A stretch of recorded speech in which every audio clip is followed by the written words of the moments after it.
ایک ماں اپنے بیٹے سے کہتی ہے کہ سو جاؤ ورنہ گبر آ جائے گا۔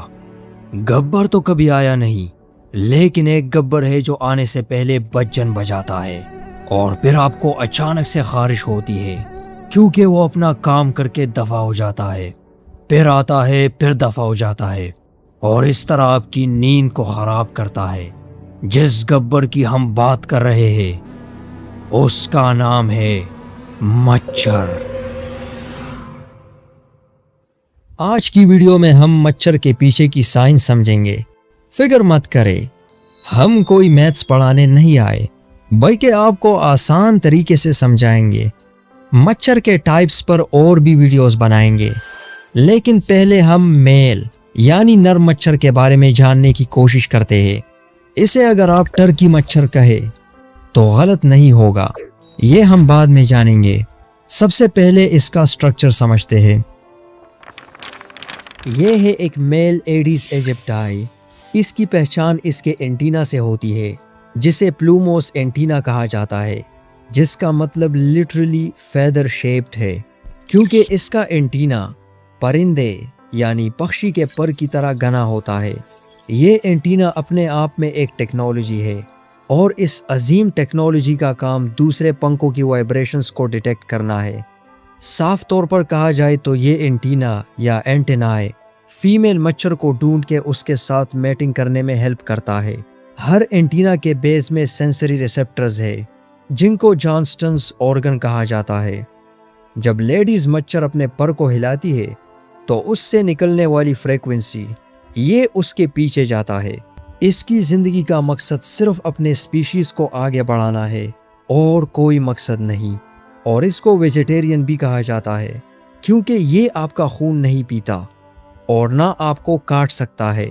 اور اس کے پیچھے ریزن اس کے ماؤتھ پارٹس ہے جس سے یہ صرف نیکٹر جو کہ شوگری لیکوڈ ہوتا ہے اور اس کے ساتھ دوسرے شوگر پلانٹس سے یہ اپنی خوراک حاصل کرتا ہے، اور اسی لیے یہ آپ کو نہ تو کاٹتا ہے اور نہ کاٹ سکتا ہے۔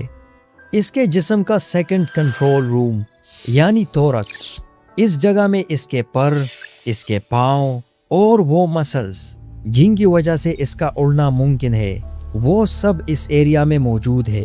اس کے پاؤں کو ذرا غور سے دیکھیں، اس میں بلیک اینڈ وائٹ بینڈز ہے۔ آپ کو شاید یہ بتایا گیا ہے کہ ڈینگی کی پہچان یہ بلیک اینڈ وائٹ بینڈ ہے، لیکن حقیقت میں ایسا نہیں ہے۔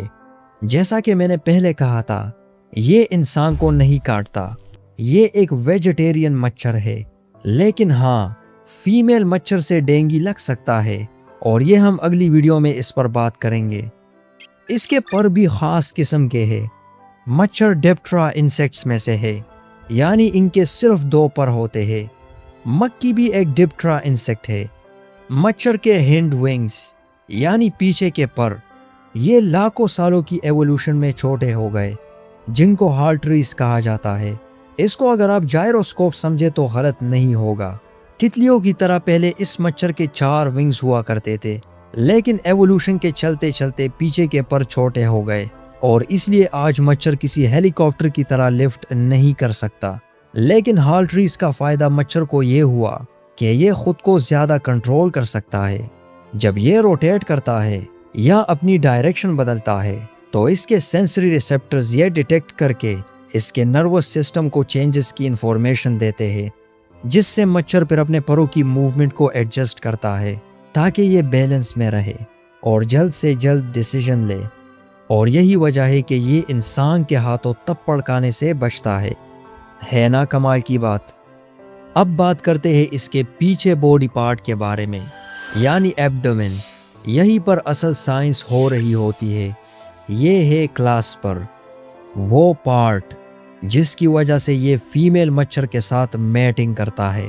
کلاسپر میٹنگ کے دوران فیمیل مچھر کو گرپ کرنے میں ہیلپ دیتا ہے، جس سے اس کی پوزیشن سٹیبل رہتی ہے، اور اس طرح یہ اپنے سپرم کو ٹرانسفر کرتا ہے۔ فیمیل مچھر میں کلاسپرز نہیں ہوتے۔ میٹنگ کے بعد سب بدل جاتا ہے۔ فیمیل مچھر کو اب آگے جو چاہیے ہوتا ہے وہ میل مچھر نہیں دے سکتا۔ اب فیمیل مچھر کا اگلا مقصد شروع ہو جاتا ہے۔ اگلے پارٹ میں ہم فیمیل مچھر کی کمپلیٹ باڈی کو سمجھیں گے۔ کاسموفول آؤٹ۔